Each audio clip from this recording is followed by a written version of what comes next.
Bengaluru Bulls ತಂಡ UP Yoddha ವಿರುದ್ಧ tie breaker ನಲ್ಲಿ ಸೋತ ನಂತರ ನಮ್ಮ ಕೋಚ್ ಅವರು ಪ್ರೆಸ್ ಕಾನ್ಫರೆನ್ಸ್ ಅಲ್ಲಿ ಏನೆಲ್ಲ ಹೇಳಿದ್ರು ತಿಳ್ಕೊಂಬರೋಣ. ಚಾನಲ್ಗೆ ಸಬ್ಸ್ಕ್ರೈಬ್ ಮಾಡಿದ್ರೆ ನೋಡ್ತಾ ಇದ್ರೆ ಸಬ್ಸ್ಕ್ರೈಬ್ ಮಾಡಿ ಬೆಲ್ ಐಕಾನ್ ಕೂಡ ಆನ್ ಮಾಡ್ಕೊಳ್ಳಿ. ನಾನು ಯಾವುದೇ ಒಂದು ವಿಡಿಯೋ ಹಾಕಿದ್ರೆ ನಿಮ್ಮ ಮೊಬೈಲ್ಗೆ ನೋಟಿಫಿಕೇಶನ್ ಬರುತ್ತೆ. ಆರಂಭದಿಂದಲೂ ಲೀಡ್ ಅನ್ನ ಮೇಂಟೈನ್ ಮಾಡಿದ್ರು, ಬಟ್ ಕೊನೆ 7 ನಿಮಿಷ ಇರುವಾಗ ನಮ್ಮ ತಂಡ ಔಟ್ ಆಗಿ ಲೀಡ್ ಅನ್ನ ಬಿಟ್ಕೊಟ್ರು. ಬಟ್ 2 ಪಾಯಿಂಟ್ ನಾವು ಹಿಂದೆ ಇದ್ವಿ. 25 ಸೆಕೆಂಡ್ ಮಾತ್ರ ಬಾಕಿ ಇತ್ತು. ಅಲಿ ರಿಜಾ ಅವರು ಟ್ಯಾಕಲ್ ಕೂಡ ಆದ್ರೆ ಅಂಪೈರ್ ರೆಫ್ರಿ ಅವರು ವಿಸಿಲ್ ಹೊಡೆದೇ ಇರುವ ಕಾರಣ ಅವರು ರೈಡ್ ಮಾಡಬೇಕಾಯ್ತು. ಆ ಒಂದು ರೈಡ್ ನಲ್ಲಿ 2 ಪಾಯಿಂಟ್ ಅನ್ನ ಟಚ್ ಪಾಯಿಂಟ್ ಅನ್ನ ತರ್ತಾರೆ, ಅದು ನಮಗೆ ಪ್ಲಸ್ ಆಯ್ತು.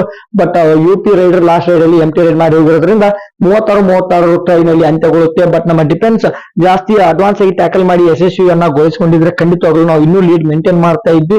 ಬಟ್ ಇವರು ತುಂಬಾನೇ ಹೆದರ್ತಾ ಇದ್ರು ಮಲ್ಟಿಪಲ್ ಪಾಯಿಂಟ್ಸ್ ಹೋಗುತ್ತೆ ಅಂತ, ಹೀಗಾಗಿನೇ ನಮ್ಗೆ ಕಮ್ಬ್ಯಾಕ್ ಮಾಡೋಕೆ ಕಷ್ಟ ಆಯ್ತು. ಬಟ್ ಪಂದ್ಯ ಟೈ ಆದ ನಂತರ ಒಂದು ಟೈ ಬ್ರೇಕರ್ ನಲ್ಲಿ ಅವರು ಸ್ಟ್ರಾಟಜಿ ಚೆನ್ನಾಗಿ ಯೂಸ್ ಮಾಡಿದ್ರು. ಬಟ್ ನಮ್ಮ ರೈಡರ್ ಅವರು 3ನೇ ರೈಡ್ ನಲ್ಲಿ ಬೋನಸ್ ಅನ್ನ ತೆಗೆದುಕೊಳ್ಳಕ್ಕಾಗ್ಲಿಲ್ಲ, ಕ್ರಾಸ್ ಲೈನ್ ಕೂಡ ಕ್ರಾಸ್ ಮಾಡಕ್ಕಾಗ್ಲಿಲ್ಲ.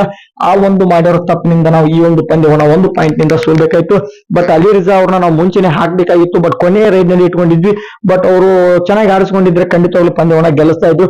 ಬಟ್ ಅವರು 2 ಪಾಯಿಂಟ್ ಲೀಡ್ ಇರೋದ್ರಿಂದ 1 ಪಾಯಿಂಟ್ ಅಲಿ ರಿಜಾ ಅವ್ರಿಗೆ ಕೊಟ್ಟು, ಅಂದ್ರೆ ನಮ್ಮ ತಂಡಕ್ಕೆ ಕೊಟ್ಟು ಕಳಿಸಿ ಬಿಡ್ತಾರೆ. 1 ಪಾಯಿಂಟ್ ಇಂದ ನಾವು ಸೋಲ್ಬೇಕಾಯ್ತು. ತುಂಬಾ ಬೇಸರ ಆಗ್ತಾ ಇದೆ, ಗೆಲ್ಲುವ ಪಂದ್ಯವನ್ನ ಕೈ ಬಿಟ್ಟಿದೀವಿ ಅಂತ ಡಿ.ಸಿ. ರಮೇಶ್ವರ್ ಅವರು ಸೋತ ನಂತರ ಯುಪಿ ಗೆದ್ದ ನಂತರ ಪ್ರೆಸ್ ಕಾನ್ಫರೆನ್ಸ್ ಅಲ್ಲಿ ಮಾತಾಡ್ತಾರೆ. ಇದ್ರ ಬಗ್ಗೆ ನಿಮ್ಮ ಅನಿಸಿಕೆ ಅಭಿಪ್ರಾಯ ಕಮೆಂಟ್ ಮಾಡಿ, ಚಾನಲ್ಗೆ ಸಬ್ಸ್ಕ್ರೈಬ್ ಮಾಡಿ. Thank you.